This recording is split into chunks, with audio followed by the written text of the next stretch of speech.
You said, Josh, you start. Fair enough. Fair enough. Dean said I had to start, apparently. You're the pod boss. Yeah. He rather vigorously pointed at a sheet of paper. Bosh. Yeah. Okay. Rules are rules. Well, you start then. Okay. Where are we? Come on. Welcome to travel. Yeah, there we go. Happy days. Well done. I was going to say not top of the league because I thought it was referring to us. I can't wait for the day that I'm not here and one of you lot has to do all this on your own. We'll just leave it here from the week before. I don't even do a good job of it. It'll just be a holiday week. Welcome to Bragging Rights. Here at Travel, home of the pod. That's why I didn't want to start, because I can't actually remember what episode it is. So that's what was going through my head then. Yeah, I know, but that's why I didn't want to say it. Is it 4? It's number 4, yeah. Episode today is sponsored by Bespoke Financial Yorkshire. That's that bit done. It's back, innit? Super League's back. It is. Did you enjoy Friday night? Thursday night. Well, yeah, all right. Friday for us, wasn't it? Yeah. And us. But I mean, I enjoyed it from my sofa. Yeah. But yeah. All right. We'll start on Thursday then. We'll start on Thursday. Super League's back. Michael Buffer's introducing everything. What do you reckon? What do you think? I thought it was class. Yeah. Everything about it was top class.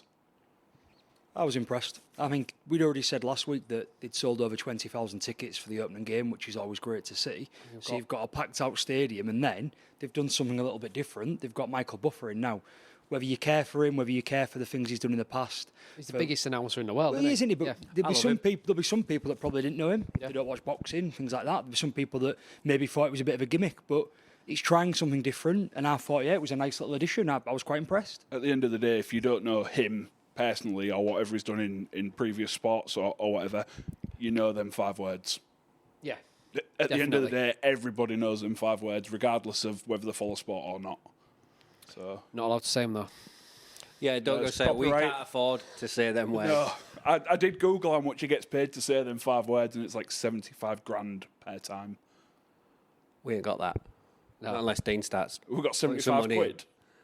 I Probably don't not, think we have, no. We all swear quite a lot this episode. We'll have the money to be able to do it. Yeah, Just be an hour and a half of bleeps. What do you think of the game? We'll start with Jimmy, because I think he's the odd one out here. What? Why? Because You was the one complaining about it. So What was I complaining about? no tries.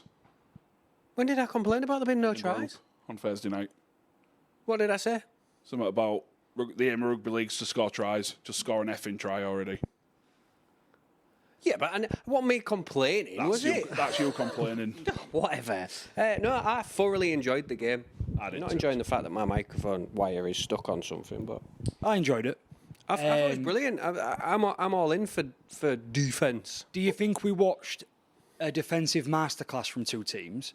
Or do you think that we watched 2 good defensive efforts and 2 teams that haven't quite clicked yet, so their attack wasn't as strong as it could be, and that also led to the reason why there wasn't any tries? I'd say it's that one. I'd go the second one, yeah. Yeah, definitely. Just want to make sure that's where my head's at. That's why I've said it that way. But I'd seen some comments. I also know people that didn't enjoy the game. Generally thought it was rubbish, thought it was boring. So there are different opinions out there. They're wrong, but they're entitled to them opinions. But yeah, I thought we was watching 2 teams that were starting to gel, that hadn't quite clicked. They made a few mistakes, a few errors along the way. It was still entertaining to watch, but you can't imagine that 0-0 draw playing out again between them 2 teams in 6, 8, 12 weeks' time. No, definitely not. I've got a question for you. Is this the type of game we want to help promote our sport? Yeah, absolutely. Add everything. A 1-0, yeah, for everything for us. Like, I've heard the quote, it was a game for the purist. Like, we had to justify it. We knew it was good, but people watching the first ever rugby league game, will that attract new fans, that type of game? I think yes, because yes, it was 1-0, and obviously, like I said a minute ago, the aim of rugby league is to score tries. But even watching it as a neutral, my heart was racing. Yeah, it was great. Yeah, but you understand the game. Yeah, but even still, It's like if you watch a boxing match and there's not a knockout, but you've never watched boxing before, you're going to think it's not a very good boxing match, aren't you? It depends if they're both going for each other and if it does go the full. All right, yeah. So yeah, if they're all swinging, if there's haymakers everywhere, you're going to enjoy it. Yeah, which is what that game was like for me. That's how I saw it. Yeah, maybe so. I I thought there was a lot of opportunities at both ends of the field for tries to be scored, but there was some great last-minute defending, there was tension, there was that unknown of which way is it going to go and things like that. So for me, even as a neutral or as somebody who's not watched rugby league before, I think it was a highly enjoyable game. I don't disagree in the entirety. I do think it was good. I think that it's such a hard question to answer. There's so many caveats. And the reason being, you've made a real good analogy there about boxing. If you watch a fight where the two fighters go back and forth and they really try and go at each other, you don't need to understand the technicalities. You don't need to understand the different punches, the way they're slipping, what they're doing. You can just watch two men having a brawl and you can come away and go, no one got knocked out. I enjoyed that. Yeah. You did see a bit of that in this game. But what you also saw, as I said at the start, was perhaps two teams that weren't at the best, so they didn't make the most of the chances. From an outsider's point of view, if a rugby union fan tuned in, because it was Thursday night and they didn't have a game themselves, because they usually don't play till a Friday, in the Premiership that they have, they might have gone, this was quite interesting. Or they might have gone, why didn't we take more drop goals? Why didn't we take more penalty kicks and have a go? Because they do kick a lot more in union. If a complete unknown steps in to watch that game on Thursday night, they might, I think, be impressed and go, this is quite good, actually. There's a lot to be seen here. It's obviously really hard to score tries. My main takeaway was, I'd like to have swapped the two games. I'd like the absolute abysmal showing that happened on Saturday afternoon on the BBC to have been the Thursday night. I'd rather have had a horrible Thursday night going, Salford needs to be in trouble for what they've done, and watching Saints win 8-2-0, which is terrible. That's ruined the start of the season for me, but one game gone, we carry on. Rather than BBC showing that on Saturday that they did, it would have been so much better to have the Wigan and Leigh game on Saturday on BBC, on free-to-air TV, then to have these conversations and people go, is that what rugby league's normally like? Do they often have low-scoring games? Oh no, they keep saying this is the first 0-0 in God knows how many years, etc. So I think it is a good advert for the sport. It might get people more invested, but I don't think it's as impressive or will bring more fans into it as if there is a game where you get some of the finishes. I actually think watching Budgie dive in the corner on Friday night for one of his 3 tries would bring more fans than watching a 0-0 draw, regardless of the teams. So you've got to find the balance. Did you find yourself with about 20, 25 minutes to go, wanting it to finish 0-0 though? Yes. Yeah, I did.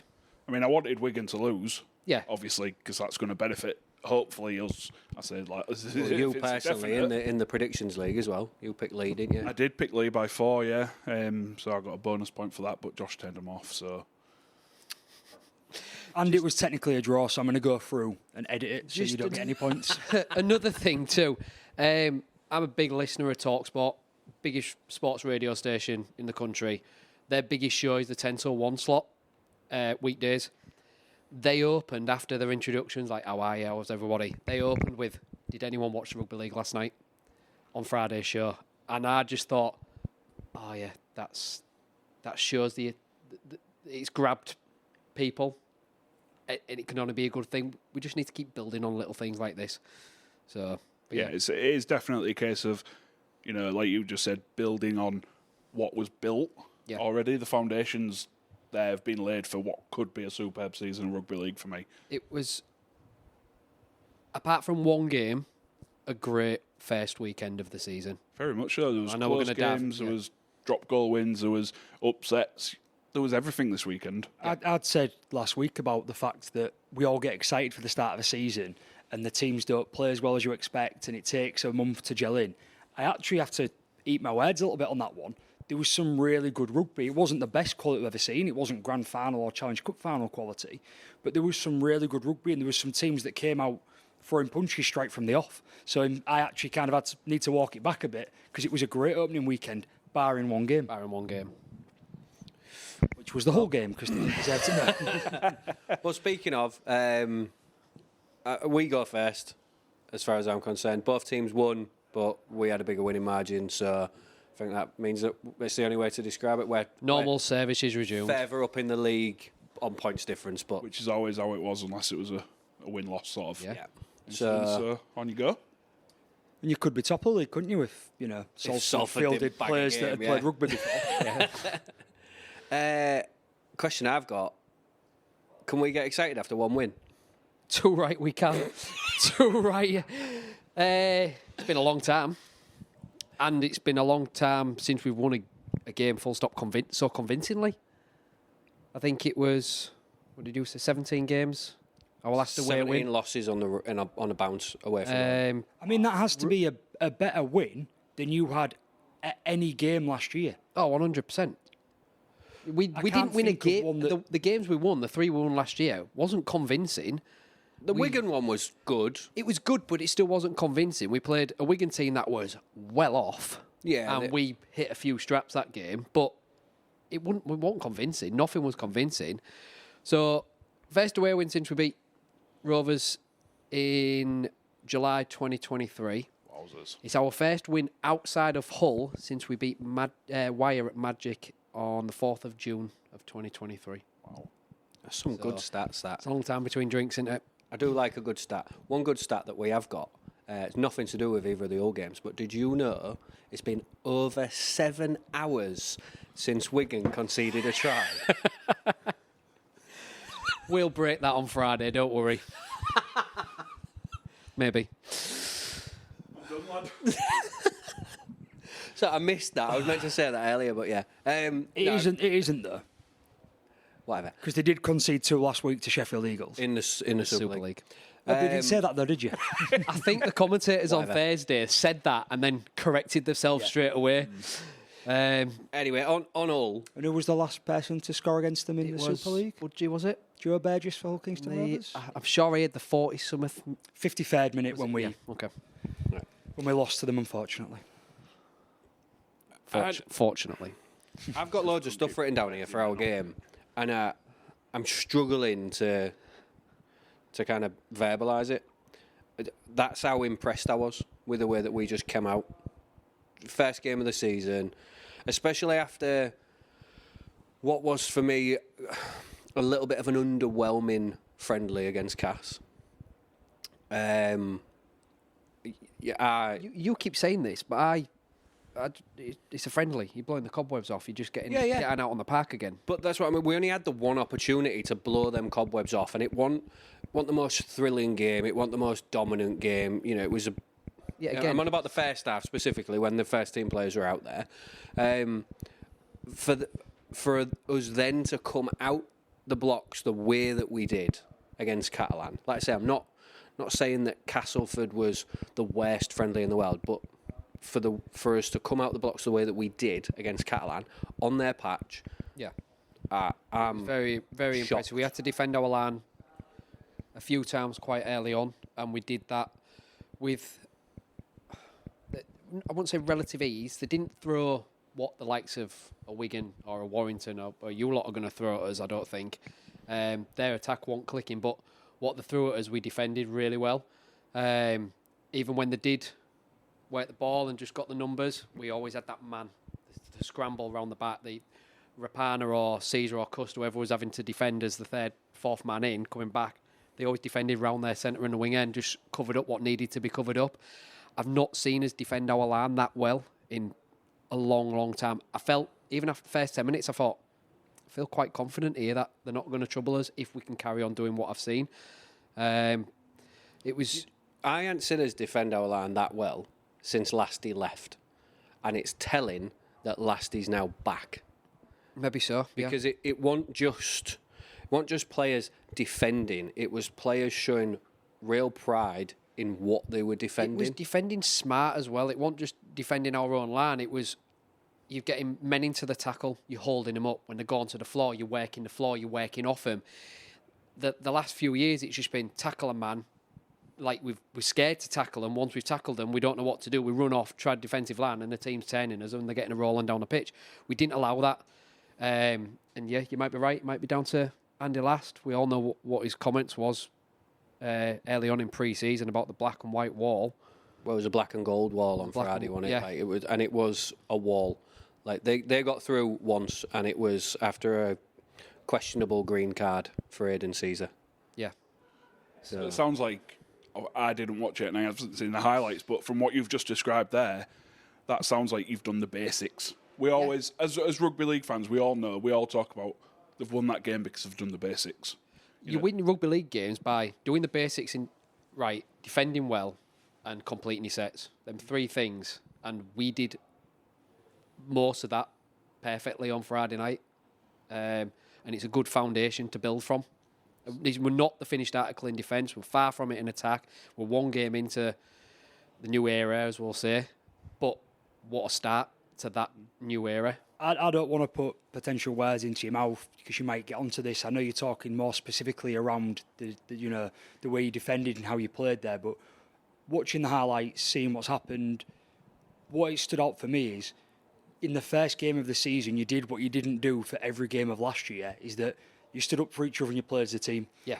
The highlights, to me, and I said this to you earlier, Dean, I can't tell if Catalan were poor, made loads of mistakes and you capitalised on some of them, or Catalan were great and you capitalised on the 4 mistakes they did make.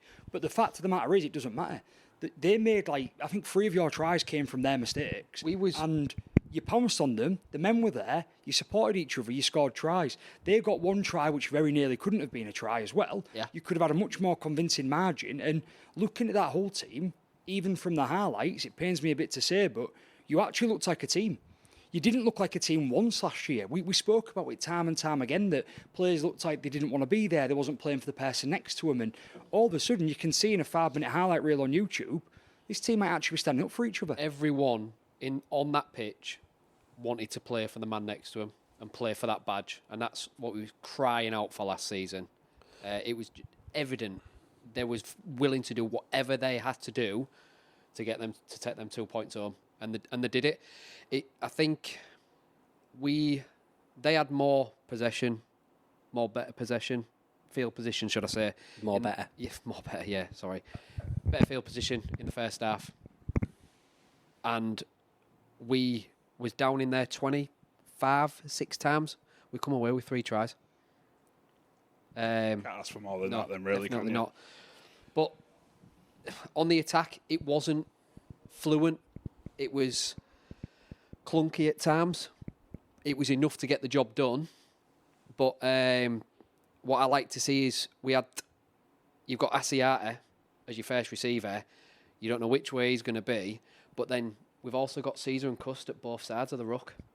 So for the first time, defences are thinking, well, they could go right, they could go left here. We don't know what they're doing.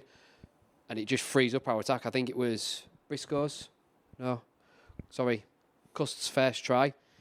You got Asiata pinching up the line, Caesar pinching up the line, Rapana pinching up the line, and it's making their defenders make a decision. Yeah, we haven't seen that for ages. It was a really well worked break for Martin down out wide. Very questionable pass inside to Cust. Well, maybe it was, but on Cust, Momentum. Cust started that play as the other pivot on the right-hand side of the... So we had Caesar, Rapana on that side. Cust started on that side, but yet finished off the try on the left-hand side. And that just shows to me a willingness to wanting to get on the end of things. And with Jordan Lane's first try as well, everyone else stopped, but he carried on. The Catalans defenders stopped, and he carried on. And that it's them little 1%ers, Cust making that run from the other side of the pitch. He didn't need to. There was other men. Caesar would have probably caught that ball, but he wanted to fight to get that ball and score that try. And the same with Jordan Lane. Them little 1%ers make so much difference. 1% is what we haven't seen. That stood out to me, and that's why I made the comment a couple of minutes ago about that. That try from Jordan Lane, that ball could have gone anywhere, right? You've got 1 Catalan man, 1 Hull man, the 2 yards out from the line, and the ball comes out, right? It could go anywhere. That could easily be picked up and a Catalan man goes full length. It could go into touch. It could go into any player's hands. But Jordan Lane was there going, I'll have that. Yeah. Next thing you know, the ref's checking it. Not much to check. The ball's gone backwards. He's picked it up and he's scored a try. You're on the board. And I don't even think even the same player, Jordan Lane, wouldn't have gone for that last year. No, I don't think so. No, Because we've said that about, not him, I'm not calling him out individually here, specifically trying to have a go at him, but he was part of a team that clearly didn't want to or clearly wasn't playing for each other. Yet, within 20 minutes in the south of France, he's looking for them choices, them chances, looking for them opportunities. But if you listen back to episodes from last season, we called Lane out quite a lot. He was one of them players that didn't... It's unfair for your player of the year to be calling him out so much. Because he was... Of our squad last year, he was classed as one of our leaders. Now, you look at him now, he's not. you've got so many players in front of him who you would class as leaders. He can now just get on a pitch and concentrate on his game. Loves him to that play his weights, natural game. Yeah. weights off his shoulders. isn't it? Definitely, yeah. But yeah, I mean, first half for me, what, 3 tries? Yeah, three tries. Yeah, Lane, Cust, Briscoe. I think the reaction from Caesar off of, is it Rouge or Rouge's mistake in the for the lead last up try, to to Briscoe's try. Briscoe's try. Just the fact that he was that switched on. There's stuff we've not seen for a while. Stuff that should be expected. And obviously, as Rovers fans listening to this, you're probably thinking, and there'll be people watching and listening to this probably thinking, yeah, that's just the basic stuff. That's what you should be doing. But obviously, we've got to give credit where credit's due, because where we're at now after one game is a million miles away from where we were after 27 rounds last season. And it was. I was watching it and my missus was like, what are you getting so animated for? And I was like, this is brilliant. We're actually playing as a team. Like, look at them. They're all digging in for each other. And she was like, I actually wrote it down because she said it, and she just turned around and she went, when are you getting me pancakes? That's how bothered our lass was about it. She was like, when are you making me pancakes? They just don't get it. They don't. They don't, do they? No. Just the one try in the second half. Didn't need much more, did we? No. No. Second half, for me, one thing I noticed in the second half that I didn't notice it as much in the first. I'm not saying it wasn't there, but he let it out more in the second half. Zach Hardacre. And I said 2 episodes ago that I was really looking forward to seeing what he brought to our squad. Zach Hardacre, on 3 or 4 occasions that I noted, when I think one of them, they dropped the ball near our line. Rapana won a penalty for an high tackle. Pangai Jr. gave an incorrect play the ball.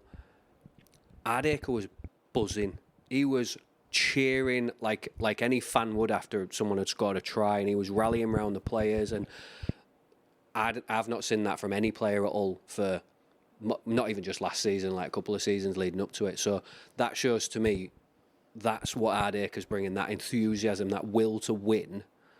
Yeah, we had a question, didn't we, from Ashley Shaw. Should all of the Hardacre critics eat their words? Their true leader on Friday celebrated every set of goal line D enforced errors. And that's what I just thought we was going to get from him anyway. No, he's let team after team down repeatedly. No, but on the pitch, that's what you get. That's fine, you do get on the pitch, but let's see if he can last a full year, and then we can turn around and say, for me, that was, and fair play for people that write the questions in and ask us, because I love it that we get these questions, but talk about, jumping the gun. You've had one game against a team that didn't make the playoffs last year for the first time in their history, and by your own admission, weren't playing their best, they weren't clicking, and Hardacre did well because she was winning, and he jumped around great. He used to do that for Leeds. He used to do that for all the teams he's played for. He's always been a warrior on the pitch. Yeah. That's completely different to, do people need to eat the words about it, and all the banter that's flown from a lot of Rovers fans. Let's see how far you get. Let's see what happens at the back end of the season. Let's see if he can keep his act together off field before we say the critics are wrong. It's been one game. I agree. I think, yeah, you can't judge, especially someone with a reputation. You can't write off the fact that something might go wrong after one game. And all I can say is that after one game, I am impressed and excited enough to carry on looking forward with just a hope that it doesn't blow up. Yeah, I think it's more that, isn't it? I think to say, should there be eating the words, like Josh just said, it is too soon, but it does give you hope moving forward. Yeah. That hopefully now he's found somewhere where he doesn't feel like he has to do those things or wants to do those things that we all know that he's done in the past. We won't speak of any of them. Yeah. I'm just really conscious of time. I know we need to move across to you. One last word from me. From what I saw, one really, really, really positive thing that I saw is that my mate Carty, his article that he did in the paper a couple of days ago really did prove to be true. That team, I ain't seen them that fit for years. Good. Yeah. That, we you guys praised us so much last year, and we rode that wave of our fitness and our strength and conditioning. And you've mentioned it a few times in the pre-season that you're hoping you've got that. It's good to see it come to fruition. Look, I always want Hull to be a competitive side. And this is not a dig. It's no fun beating you when you're a poor side. It's no fun beating you when you put your kids out. it's fun when you're two top teams and it makes it the true derby. And last year at times it was painful watching Hull because it wasn't like watching a Super League team. And then it's not worth it. So if you've got the right people in, and you've got your strength and conditioning done, and you've got a level of fitness there, and you've got these old heads like your Hardacres, who we know is a superstar, and you can get them to stay on it for the full season. That's amazing. You want two competitive teams in the city. So the future, one game, but the future looks bright for you.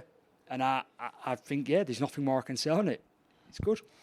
Just quickly, just to finish off on all, like, there is a little bit of a sort of outcome of that game. He picked up 3 injuries. I just going to get onto that, yeah. I didn't want to sort of take the gloss off what's been a positive review for you guys. Ruin everything, Craig. God, you'll mention the disciplinaries we've got as well now. Don't worry. But yeah, Carty Jr., he's picked up a hamstring injury. And then Borough and Ashworth have both failed HIAs, which means they're unavailable. Ashworth passed, should be okay. Oh, right, okay. It said he'd failed on... Amir failed. Right, I owe my Sick of you spreading false rumours. Ashworth passed his HIA, but for whatever reason, he still has to go through the protocols this week. What did he say? Don't call people out on it. Don't worry. Oh, okay, fair enough. Yeah. Sorry, carry on, please. Swear jars are childish. But yeah, I didn't want to take any gloss away from Hull and the whole positive feeling that you guys have got at the moment. I just wanted to know where you guys think that leaves you for next week. Well, I think got the players short at 9. Short at 9. He's hoping Chamberlain will be back this week. That'll fill the gap. That'll fill the gap with left. Jed. Holmes, he's got a knee injury, I believe. Yeah, a bit of wear and tear. He's got the same Josh's knee, I think. Same knee as Josh. Is that the technical term, Josh's knee? Yeah, a week-to-week thing. I don't own my own knee anymore. Penalty points. We got Lane, dangerous lift and throw, fine and 5 penalty points. I need to see that again. Yeah, Rapiner. I don't remember seeing anything that stood out. Just because you've moved on to them, just to jump back to the injuries, just so we do it in order. The hamstring, Carty Jr., do we know any more? Is it serious? Low grade. I just wanted to get an insight. Is this like a couple of weeks or is it a month? Tweak. Right, okay. Okay. Sorry, yeah, please carry on. He signalled straight away, and then he had to make another tackle, and then he come off.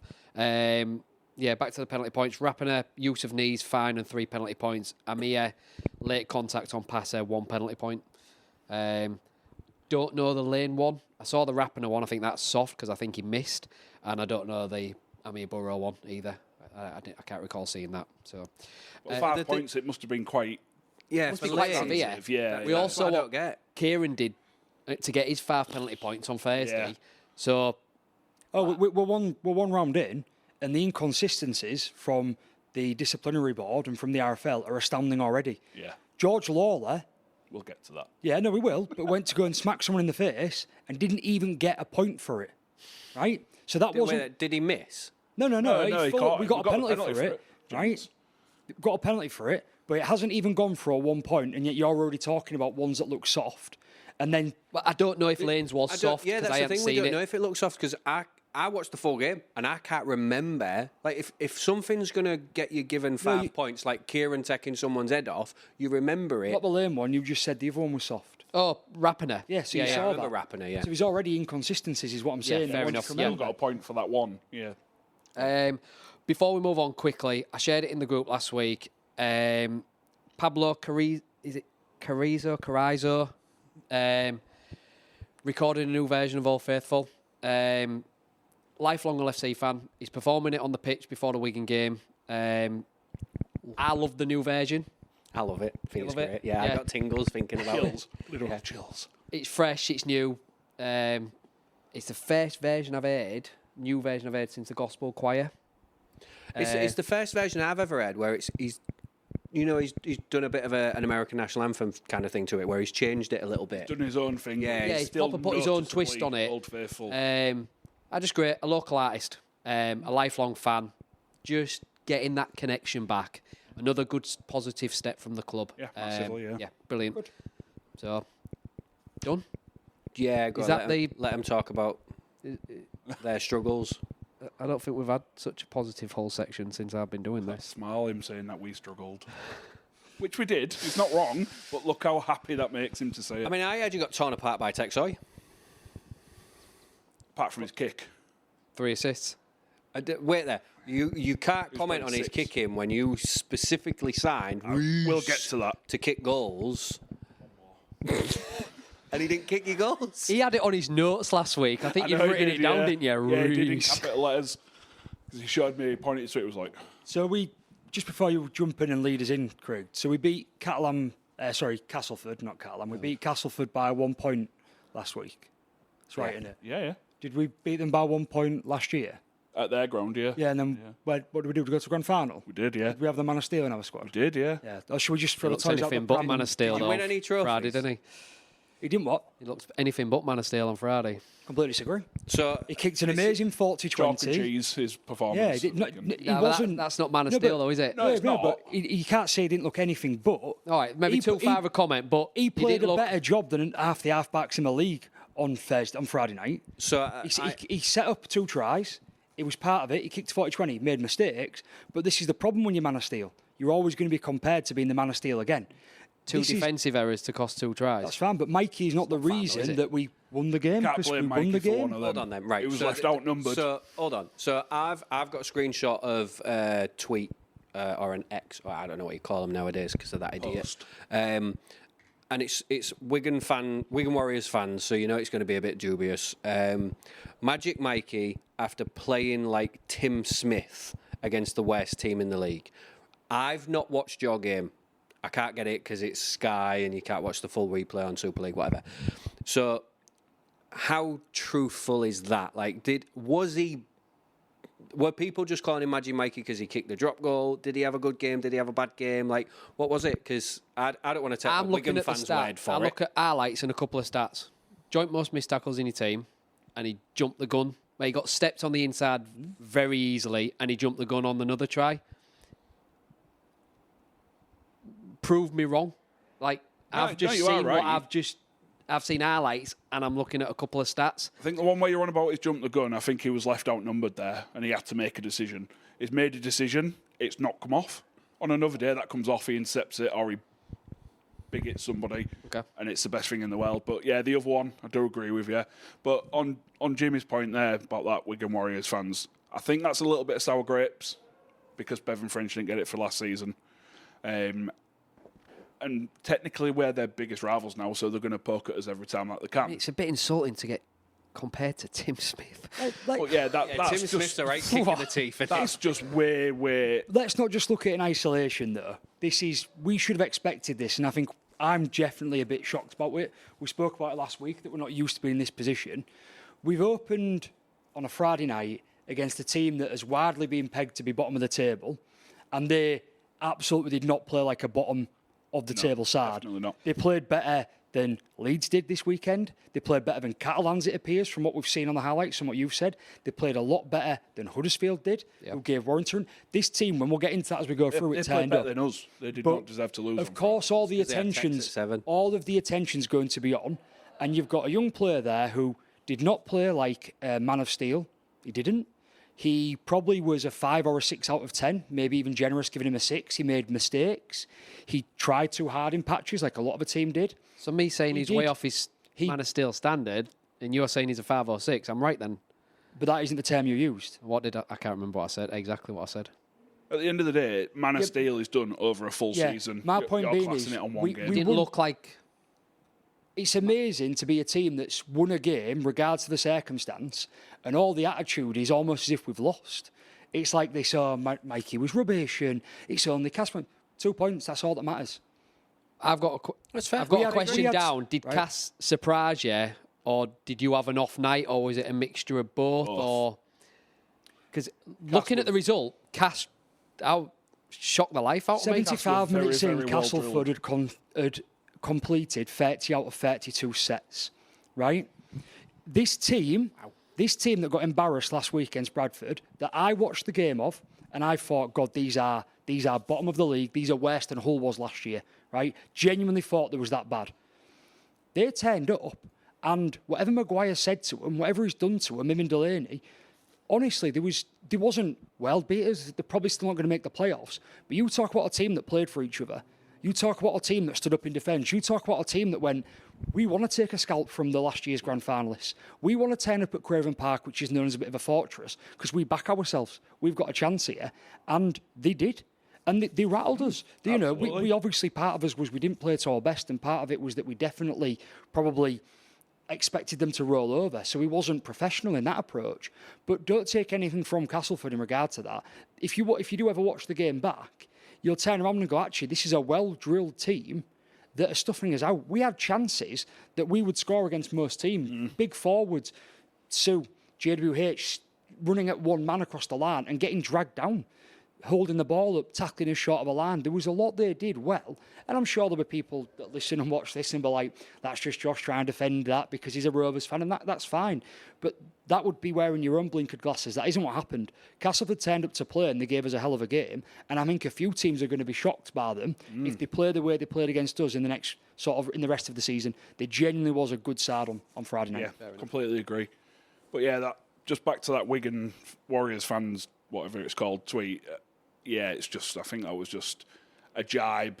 There's of course it is. not much substantiation. It's on social media. It's all bloody jabs. Yeah, like you say, to compare him to Tim Smith is, I think he's looking for bites. I know, there, that's if I'm totally honest. Like, it's me saying he doesn't look like a Man of Steel player after that performance, based on that performance, but that's even lower, that.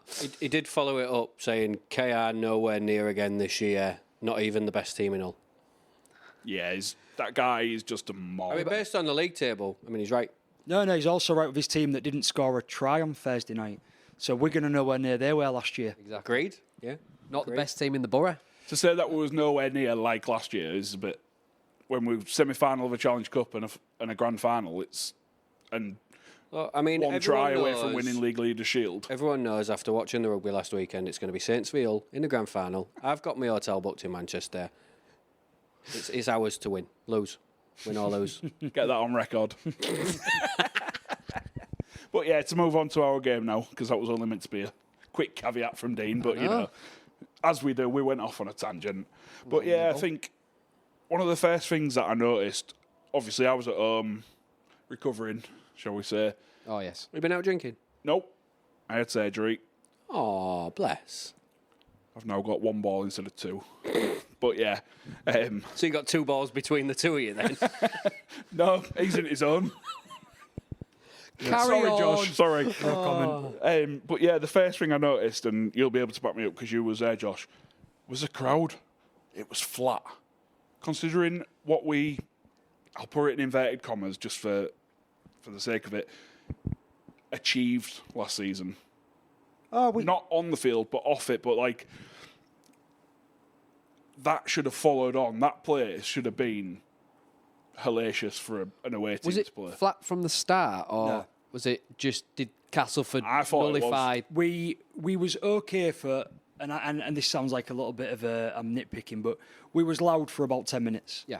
Right? So at the start, it felt like business as usual. There was chanting, there was songs, it was packed out. Proper Friday night under the lights. Yes, and I think that, don't get me wrong, this is normal. When your team starts to do well, you sell more season passes, you sell more tickets, and you do attract a wider crowd, and you don't attract probably more purists, if you like, or people that are there for the rugby as such. They're there for the spectacular tries, they're there to see a team winning, they're there for the atmosphere themselves. So you don't have the original 4,000 people in the East Stand that sang. You've got a mixture of people. Yeah. And the atmosphere was poor. Songs weren't getting going. It was probably worse on Friday night, personally in the East Stand for atmosphere, than it was at any point last year, including the couple of games that we lost. We just felt flat. It felt like we was all shell shocked. It's like we fed from the team, and then they also fed from us, that we all just expected an easy win. We'd heard in the build-up, we'd seen, Castleford play poor last week. We just knew this was going to be easy, and all the bets were flying around. It was Budgie will get 4, Reese will get 2, Reese will kick 20 goals, we might win 50-0. There was all this expectation, and then this team turned up and said, we're going to punch you in the mouth. Yeah. And all of a sudden, the entire crowd just went, we didn't expect this. And I complained about this last year, that we've been guilty of going quiet at times when the game gets tough or we go behind, and we really felt it on Friday night. The atmosphere was poor. The crowd for me were poor across the board. Anyone that goes that's listening, I know you might not like that. I'm calling myself out as well. I was part of that crowd. I was feeling the shock of it all. I'll make the noise for you against Salford. Don't you worry. Boo. But yeah, just on that way, you're saying Cass came to punches in the mouth, and that's exactly what they did. You know, they came out, they fought for each other, they wanted it more than what we did. They were up for it. The crowd, what they brought, maybe 600-700. It looked like maybe more possibly, but they were so raucous and they deserved to win that. I feel, and I think they can feel very hard done by that. I don't think we deserve to win that game. No, I don't either. I genuinely don't. Strongly. Think. Yeah. Oh no, because if we want to be what we was last year and we want to challenge for things and we've made these signings and yes, everything we've already said in the last 40 minutes or whatever, it's early season, people are starting to gel, the best rugby's not played at the start. Even using all those caveats and excuses, we was not the best team on the night because they adapted to the game much better. They got in our faces, they tackled us, we made mistakes that they pounced on. We didn't adapt our game plan. We didn't make the right choices. We kept Tanganora on the bench for 75 minutes. Yeah, we've Mickey McAlorum, who hasn't really shone in the couple of games he's played so far. Again, we had to bring Jez on to inject something, which he did. All these things that have gone on, and you're looking at, and I would not feel aggrieved if we lost the game. I'd be gutted, and I'd expect all the embarrassment and the banter I'd get from Hull fans and on this pod. But at the same time, people that hate Golden Point, especially Castleford fans that hate Golden Point, they very well especially can against go you. home. Yeah, they can go home and go, we didn't deserve to lose that, and I find it hard to disagree. Yeah, absolutely. And it goes back to what I think it was last season I said about if a game goes to extra time, you deserve something from it, whether that's a point on the league ladder or what, and then the winning team takes two, like they do in ice hockey. I've said this before. Well, so Beaumont came out, as much as I dislike him, he came out today and said the same thing. He says he thinks it should be a point each and then a point to the winner of Golden Obviously, Point. it's too late to start it now, but I don't know why it's not something that was implemented. Like, I love Golden Point personally, even though we've been very poor in it. I think we're 3 from 8 now, so less than 50%. But I love it. It brings that extra tension and that one mistake. You know, you're thinking, when you've got the ball, you're thinking, don't drop it, don't drop it. When they've got the ball, you're thinking, don't miss a tackle, don't miss a tackle. And yeah, I think it adds something to it. And I think Cass can feel very aggrieved that they're not taking something home from that on Friday. The only thing that they've got to do now for me is, and Maguire will do this because he knows what he's doing, they will come away and they will take away. It's a game of inches. Yeah. And we could have won that, maybe should have won that. Not forgetting, Texoy deciding that he didn't know how to kick, when they had a penalty. Rightly or wrongly, whether it was a penalty or not, and in the dying minutes. Definitely was not a penalty. Yeah. Doesn't matter. They had chances. We had chances. We ended up taking ours at the end. And he can now use that to get that squad and turn around and be better. And to say, we nearly did it against them. They were second in the league. They went to a grand final. So when you do play whatever team comes up next, it doesn't matter. You can't fear anybody, because if they're going to stand up and play as a team and a unit as they did, they are going to have chances against people, because they definitely turned up as one. We speak about you guys last year that you never played as a unit, players weren't playing for each other. That's what they did. Yeah. And that can be the difference between winning 2 or 3 games and winning 6 or 7. He's definitely going to win you more games than not. Definitely. I think the one thing, and I've not seen the game, but one thing I do really like about this game is that it brought me and Craig a bit closer to each other. Our shared hatred for one Liam Horn. Yes. What did he do? I can't remember exactly what it was now. You remember? Is this where we end up getting the penalty? Is this what you're talking about? Liam Horn was one of their best players on the night. It was very, He actually very got good. man of the match on Sky, I believe. He's just a grub anyway. He He's a was. good player, but he's a bit, So bit of a if grub. you're talking about the incident, it might not be this one, but I have noted an incident that Horn's involved in. Towards the end, one of their players took a run in. We got 4 men in the challenge. We're driving him back and he knocks it on. And afterwards, as it's finished, Mikey is celebrating. And he is stood over him, so you can see he's shouting in his face. He's probably as far as me and Dean are apart. And he's celebrating. And Horn takes absolute exception to it. So he comes in, he starts grabbing and shoving. Sam Wood comes flying in, who was a nuisance all night. He is their captain. He'd been having a bit of back and forth and a bit of biff with people. I saw a different side to Wood. I thought he was very, very grubby. I thought it was an absolute grub on Friday night. Just sorry to butt in. There was one of Cassie's tries. I don't know if it was Evalds or Gildart. He shoved. It was one of them like behind the scenes. I'd seen it on X a couple of days ago. Proper, really grubby, shoved Gildart instead of celebrating the try, and it was I all didn't night. know that about him. I didn't expect it. What I liked about this was, so all this going, everyone piled in, and there was all handbags and pushing and shoving. Obviously, there's no real biff anymore. And then it got split up. And when they went over, Sam Wood was complaining to the ref, and the ref, as much as I felt he had a poor game overall, he wasn't the best we've seen from an officiating point of view. He turned around and went, "Whoa, hang, stop! I gave you 2 of them in the first half when you were screaming in Mikey's face." And I went, I like that, because he's playing now. We went, Mikey gets his 1. Now, why Mikey only gets 1, I don't know, when they're allowed 2. But in the first half, Mikey knocked on, and even the commentators were saying he should challenge that, because he actually hasn't. There was a lot of hands raking that ball. They screamed in his face, and Mikey just got up and got on with it. Showed a mature side. He didn't kick off. Yeah. But Horn and Sam Wood felt the need to kick off when Mikey did it back to him. And that can cost you in games. And ultimately, it didn't make a big difference on the night. Maybe that was part of their game plan, to be like that. But when it shows that the team was up for it, as I've been saying repeatedly, and that they wanted to, their game plan was like that. They celebrated everything. Yeah. Every man was in. There was a pat on the back. It was great. Now, a bit grubby when you're pushing people after they scored a try and stuff. But, Liam Horn was fantastic for them on the night. But, a bit of a grub. Fair enough. Yeah, definitely. And you spoke about Liam Rush. Just want to quickly touch on it, because the phrase I used was out of his depth. He's one of these referees where if the game's going smoothly and there's no niggle and there's no gruff or whatever, he's absolutely fine.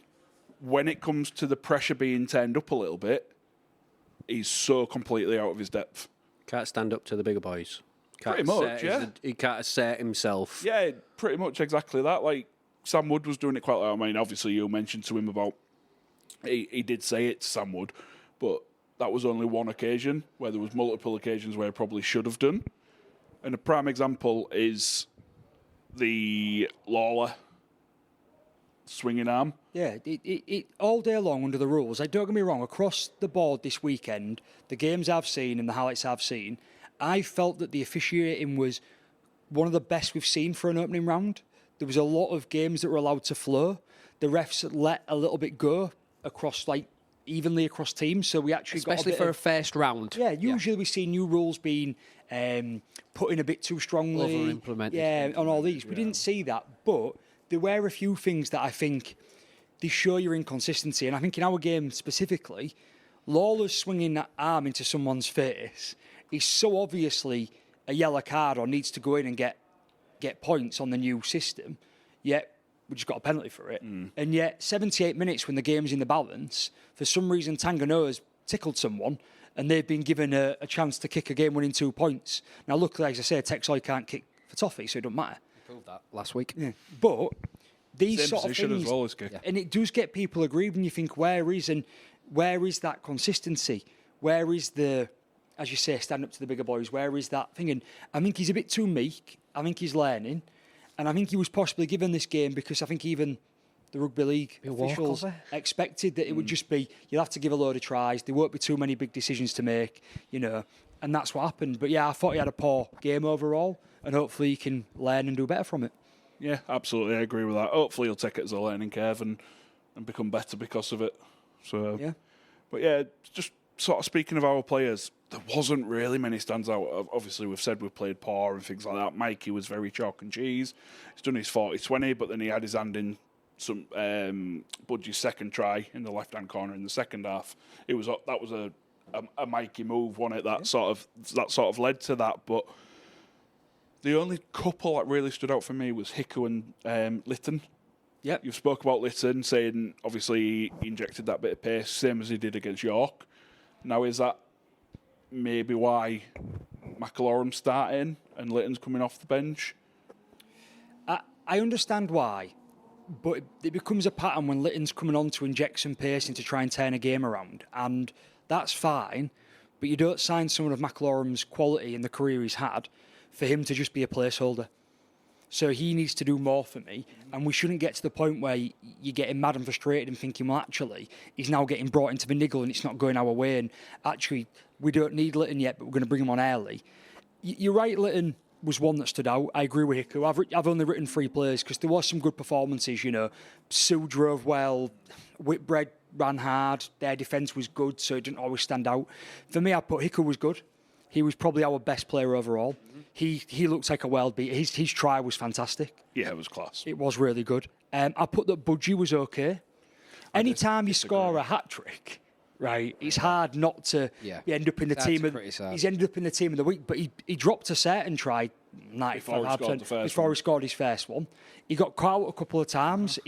When we had to swap Mikey to fullback when Evalds got injured and had to come into the defensive line, and Mikey actually knocked it on over our line, unfortunately, because he didn't do the best job. The reason that ball got through was because Budgie was out of position. And yeah, it's really hard to call him out when he scored a hat-trick, but it was far from his best performance. So he was very middle of the road.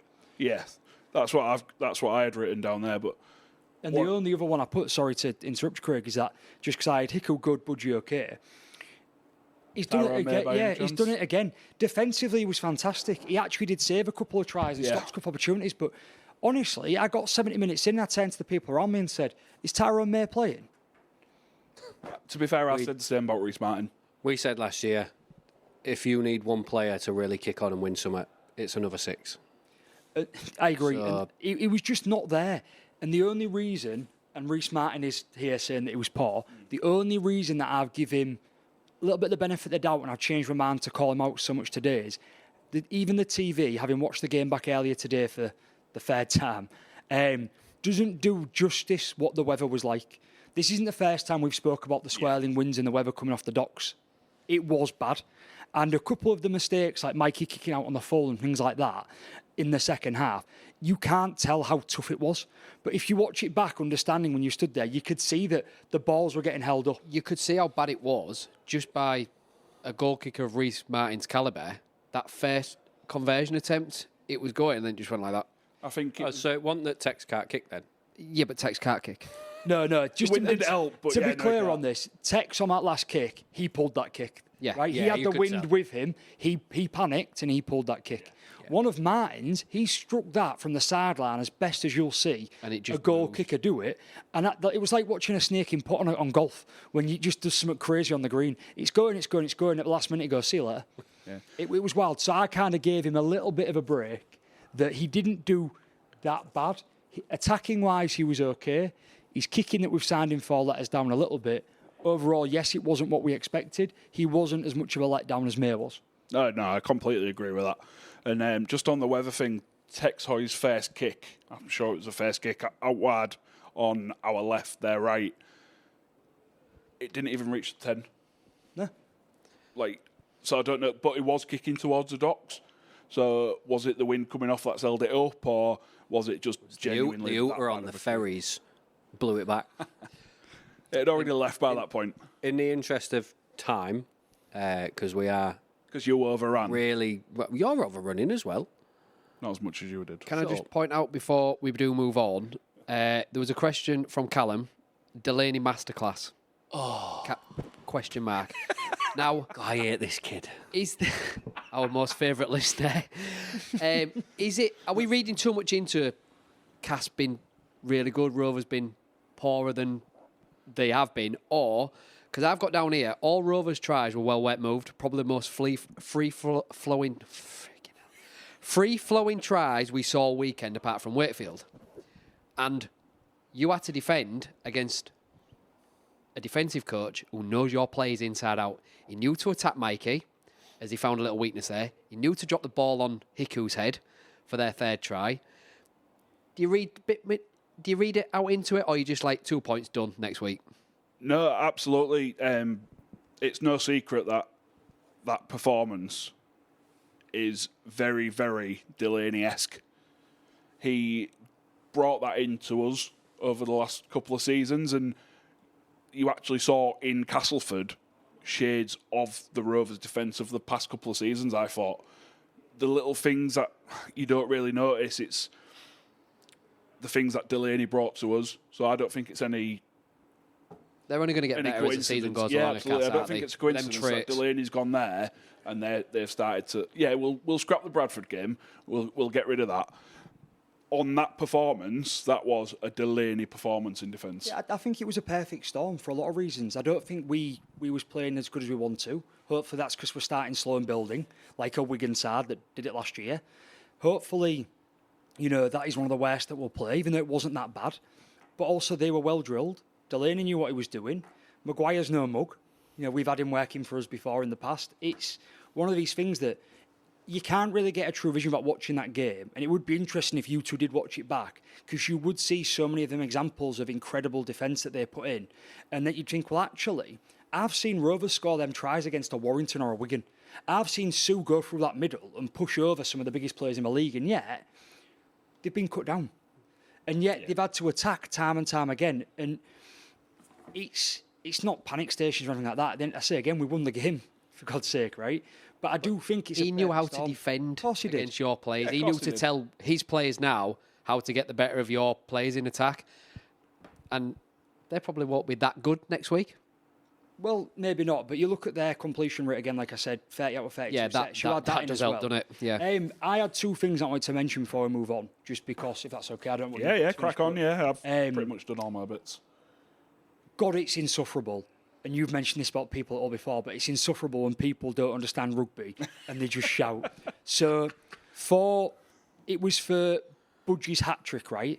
We was camped on their line. I thought they were lucky not to get a team warning for giving repeated infringements. There was like 2 high tackles, there was 2 offsides, there was a few in a row, and yet we was there, and we worked the ball really well down the middle, and we dropped an inside ball to, I think it was to Sue, and the groans around me, and the madness, and that ball should have gone outside, this is ridiculous. And I was like, I literally just turned to, I was with my brother at the time, I turned and I went, we've just sucked 6 of their defenders onto one of our men. This ball will go wide to Budgie, because we've just created the overlap. Because we was clicking at that point and we knew what was going on. And then Mikey knew where to go, knew where to put the cut-out ball, and we scored. And then the same people that are complaining that we didn't score the literal previous the previous run, we've scored because that's how it works. And you just think, God, it's insufferable stood around people that just expect us to score every time we touch the ball. Processing it. Yeah, definitely. So I wanted to mention that. The one I wanted to mention, because I'm interested to get your guys' opinion on this, the Captain's Challenge. We saw them being used over Thursday night's game. We saw them being used. Every team. Did anyone win? Have a successful challenge? We should have, I feel. No, I disagree. See, I don't. I disagree, and that's why I wanted to mention it. So, for anyone that doesn't know what happened, but Cass were attacking, and they pass the ball, and it hits Hicko in the face, and they give it as a knock-on. So we raise a Captain's Challenge, and they agree that it's not a knock-on. It's an accidental contact. However, following that, Jez Litton dives onto the ball and he does knock it on. So they decide that we have knocked the ball on, so it's Cassie's ball. I don't see how that can be our ball. The ball was hit the face of our player, and then the next player to touch it is a Rovers player who's knocked it on. So they are right to keep the ball. What I disagree with is we lost our Captain's Challenge. Yeah. We didn't challenge what Litton did. We challenged the referee's decision that Hicko's not on. Yeah. So we should be awarded our challenge back, and they get the ball, in my opinion. Yeah, absolutely agree with that. I thought when you said you disagreed with it, I thought you was going to say that obviously it had gone on to Litton had knocked on, and then, but what we actually challenged was that. But I'm not 100% sure if the ball had been whistled dead before Litton knocked on, which if it did, that should still be a Castleford ball. But again, we retain our challenge. And in that case, then, the play's over. And this is my concern, that we saw the Captain's Challenge. We used it in that sense. I think we was right to use it. We didn't get the result we wanted. Some inconsistency there.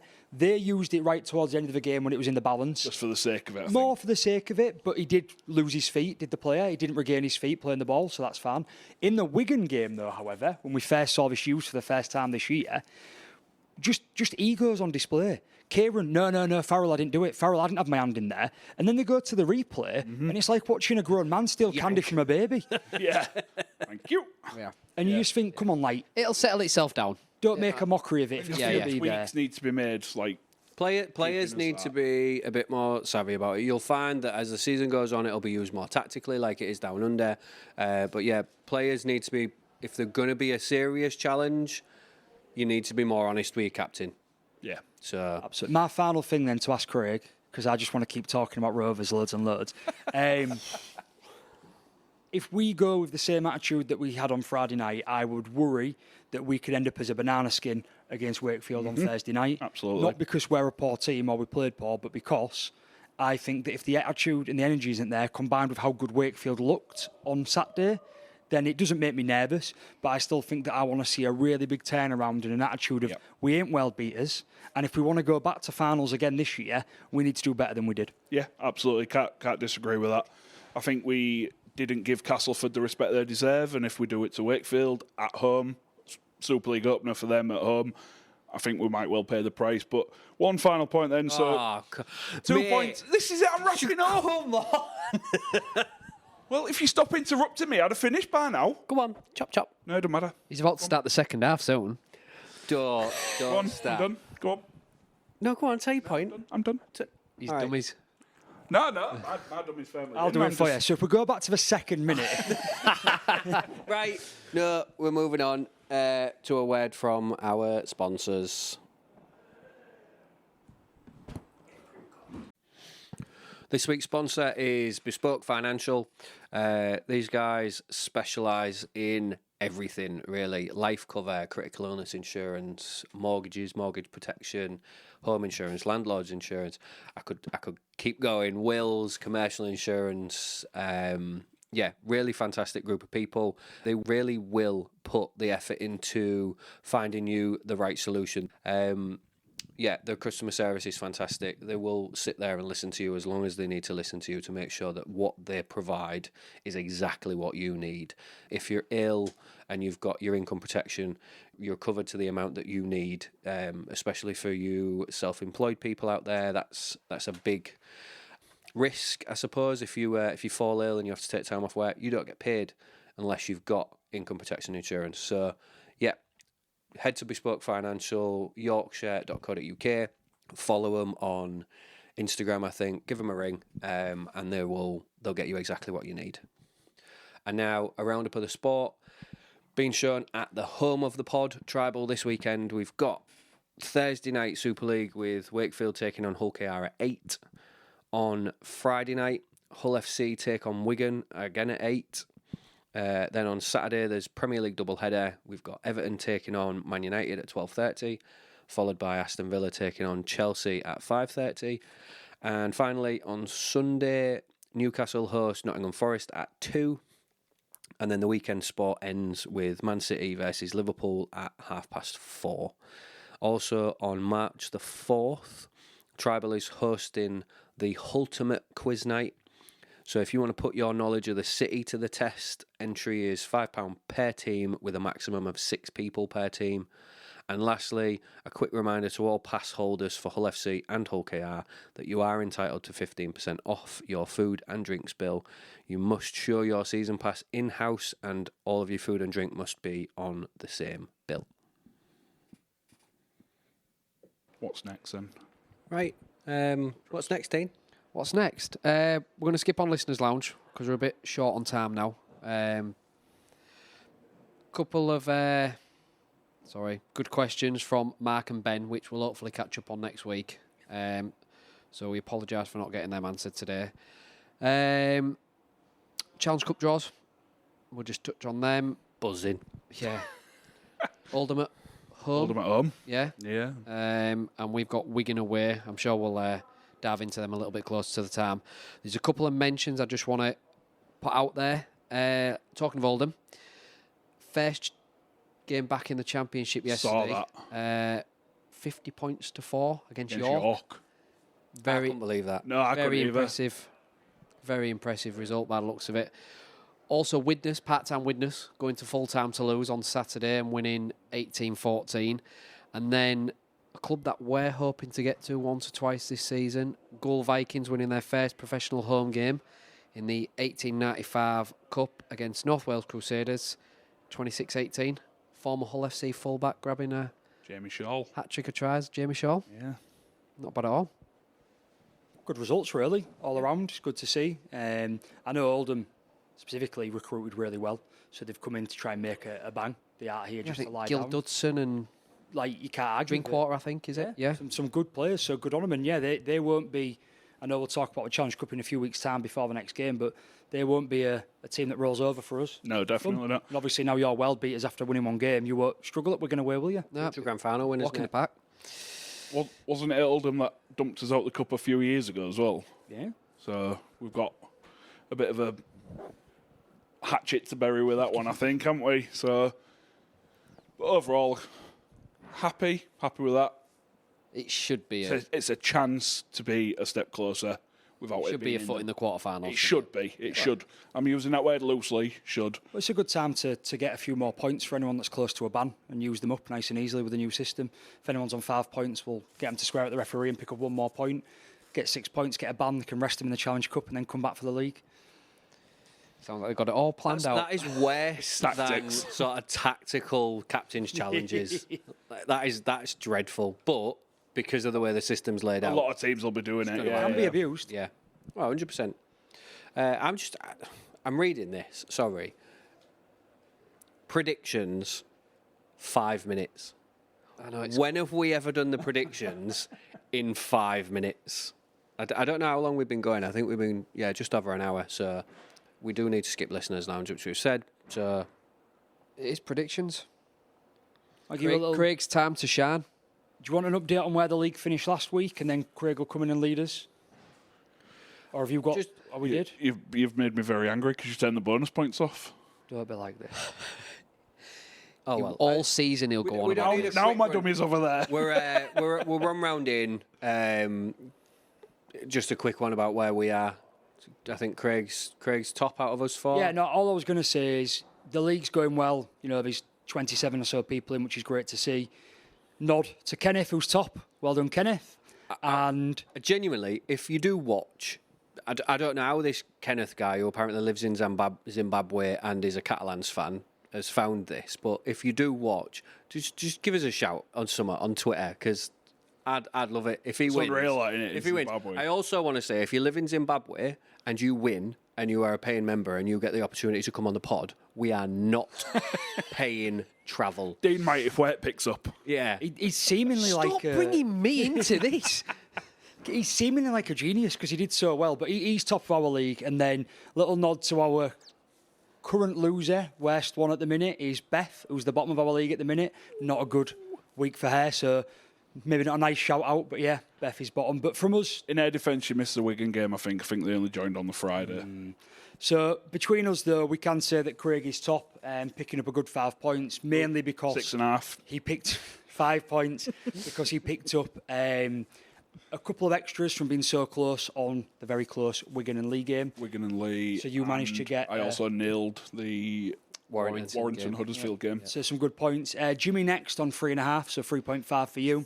And then me and Dean languishing the bottom on 3 each, although there is about 18 people out the 27th that got 3 points. So I think we've got plenty of time to catch back up, though, Josh. long way to go, but yeah, that's where we're currently at. So we'll keep you updated as the weeks go on. But yeah, it's nice to have so many people in. There's still time to join, and yeah, let's go from here. Can I just ask, is there a reason why Dan Haraway is above me, even though we both scored the same points? How have you split it? So if you look at the final Because he's column, not let me forget it yet. if you look at the final column, it's basically a total of how far away your total points difference is. Right, okay. And so he will have been closer across the board than you are. Right, okay. Basically, So see you in round basically 2, he's better than you. Daniel. It didn't let me Did you forget look it down the lens then as well? I did, yeah, straight on the camera, yeah. Which camera? The one Oh, that's the one turned that's off. not working. That one. I'll see you next week, Daniel. Go on then. So predictions for this week then. Kicking us off on Thursday night is our good selves against Wakefield, away from home. So I've gone for Rovers. I've gone for Rovers. I've gone Wakefield. I was going to mention this a minute ago. I, at this moment in time right now, have not decided. But you need to. I need to. Should we give him a drum roll? Just put a bit more pressure I'll on add a it. drum roll in the edit, if I can be bothered to do one. Sounds like the telephone's trying My to do it heart's down there. saying, I know someone always rings towards the end of the podcast. It's shut. No one's Hello, working. Jimmy's chiropractor. Go away. Oh, Craig did a funny. It's still Hang on. ringing, isn't it? What are they wanting? It's giving me time to think. My heart is saying Wakey. Also, going with the fact that they won, you seemingly struggled, but my head, you're not going to carry on the way that you did round one. I think it's going to be probably something like a 10-point victory for Rovers or something. So you're going Rovers, yeah, just to Rovers, clarify. I hope I've got these fixtures all the right way around because I wrote Rovers at home and then realised I had to change one. But second game I've got down is Your Good Selves against Wigan. I've gone for Wigan. I've gone for Wigan. I've gone for Wigan. I'm going Hull. Fair dues. I don't think we'll see anything less from us what we got last week. I just can't see Wigan. I can't see Wigan not winning. Like, they never lose twice in a row. All I'm saying is Wigan are not making it 8 hours. Fact. How many minutes off are they? Do you know? I think You it's should like know. 7 hours and like 16 minutes or something it was at the end of the game. So if you score in the first half, we're good. Yeah. Yeah, that's Yeah, all we right. will. Yeah. We'll be 18-0 up at half-time. Don't quote me on that. Quote him on that. Wire versus Catalan. I've gone for Wire. Yeah, I've gone for Wire. Yeah, I've gone Wire. Yeah, same. Right across the board then. And then Salford versus Leeds. I've gone for Leeds. I think this is the trickiest one to pick this week. If don't know. Salford put a team out, they've got good players. They could beat what looked like, quite frankly, a poor Leeds side on the weekend. That also goes into the Wakey game. Wakey looked good, they looked up for it, but they didn't play a team that seemed to provide anything back. They didn't look very good.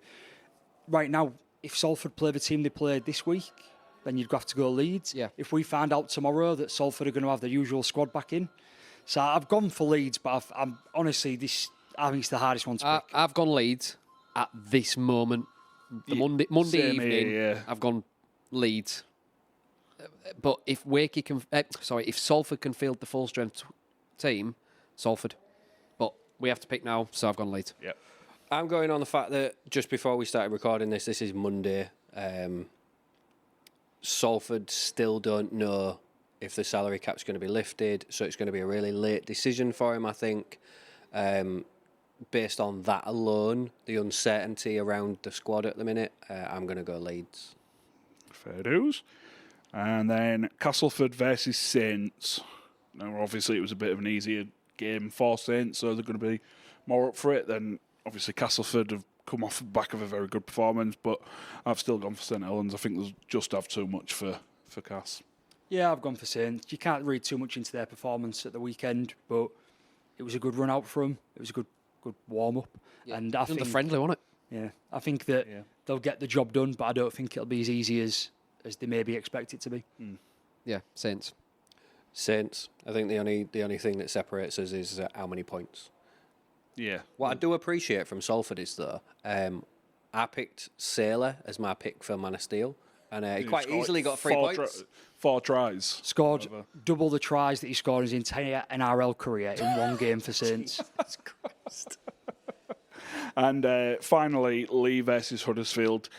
I actually put a lot of thought into this one Why? because Lee put a heck of a lot of effort in to that game last week. They've also had longer to rest. Yeah, that I took this into consideration. They've had That was- 9-10 days recovery. Yeah.